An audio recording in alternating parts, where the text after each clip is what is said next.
Are you parents of school-age children or perhaps guardians of school-age children?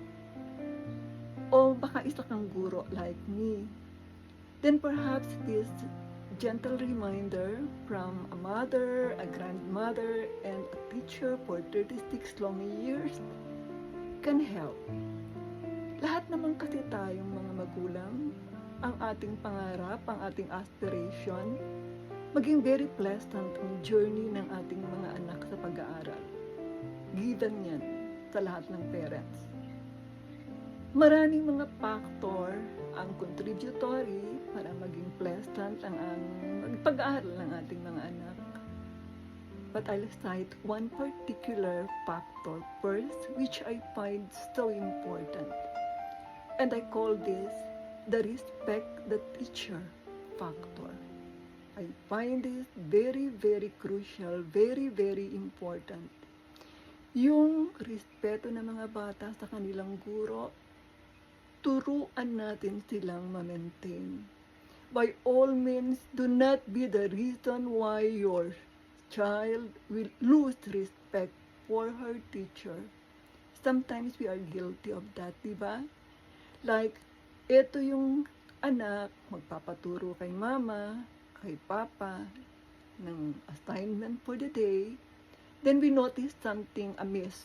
May pagkakamali yata ng konti sa tinuro ni teacher. In cases like that, please refrain from criticizing the teacher in front of your child.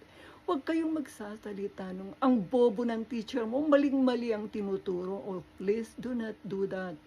Otherwise, you are teaching your child to lose her awe, her belief for her teacher. Pag palagi niyang naririnig yan, mariretain sa isip niya na walang kwenta ang tinuturo ni teacher, so that all the learnings, all the lesson will just go inside, but not retained here. It will just go out of the other ear. Your child lost half the battle for learning if she start disrespecting and not believing in her teacher anymore. So, paano pag may mga problema talaga, mali talaga yung tinuro ni teacher o maling disiplina?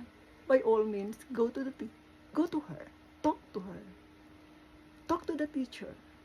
And any teacher worth her salt will thank you for that. Kung hindi, kung talagang nagmamatigas siya o she do not listen to you, then go to the higher school authorities.